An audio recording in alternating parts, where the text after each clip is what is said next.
না ফেরার দেশে চলে গেলেন উস্তাদ জাকির হোসেন। মৃত্যুকালে তার বয়স হয়েছিল ৭৩।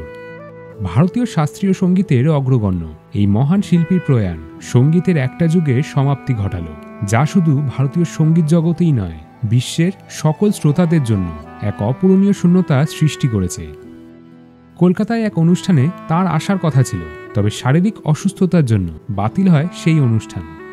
অবস্থার অবনতি হওয়ায় হাসপাতালে তাকে ভর্তিও করা হয়েছিল, কিন্তু শেষ রক্ষা আর হল না। ১৯৫১ সালে মুম্বাই শহরে তার জন্ম। ছিলেন প্রখ্যাত তবলাবাদক উস্তাদ আল্লাহ রাখার পুত্র। সঙ্গীতের প্রতি তার প্রাথমিক আগ্রহ এবং কঠোর প্রশিক্ষণ তাকে বিশ্বের অন্যতম শ্রেষ্ঠ তবলাবাদক হিসেবে প্রতিষ্ঠিত করে। তার পড়াশুনো মুম্বাই শহরের সেন্ট মাইকেল স্কুল থেকে। তারপর তিনি সেন্ট জেভিয়ার্স কলেজ থেকে স্নাতক পাশ করেন। প্রথম আন্তর্জাতিক অ্যালবাম ১৯৭৩ সালে, যেখানে তিনি জর্জ হ্যারিসন এবং জন ওয়েন্ডির সাথে কাজ করেছিলেন। তারপর একে একে অ্যালবাম তৈরি করেছেন বিশ্বের তাবড় তাবড় সব সঙ্গীত শিল্পীদের সাথে। সঙ্গীতের প্রতি তার অসীম ভালোবাসা, সৃজনশীলতা এবং সূক্ষ্মতা তাকে আন্তর্জাতিক মঞ্চে পরিচিত করে তোলে।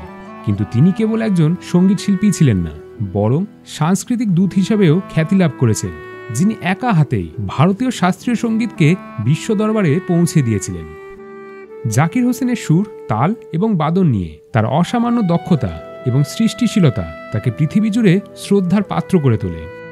পশ্চিমী ক্লাসিক্যাল সঙ্গীত, জ্যাজ এবং বিশ্ব সঙ্গীতের ক্ষেত্রে তিনি অসংখ্য শিল্পীর সাথে সফলভাবে সহযোগিতা করেছেন, যার মধ্যে জর্জ হ্যারিসন, জন ম্যাকলাফলিন এবং রবি শঙ্করের মতন বিশিষ্ট সব শিল্পীরা রয়েছেন। তার শক্তি নামক যৌথ প্রজেক্ট সঙ্গীতের এক নতুন দিগন্ত উন্মোচন করে, যা আজও অনুপ্রেরণার উৎস হয়ে আছে। একজন শিক্ষক হিসেবে জাকির হোসেন নতুন প্রজন্মের সঙ্গীত শিল্পীদের প্রতি ছিলেন অত্যন্ত নিবেদিত। তার শিক্ষা এবং প্রদর্শনীগুলি ছিল অত্যন্ত প্রাণবন্ত, নির্ভুল এবং গভীর।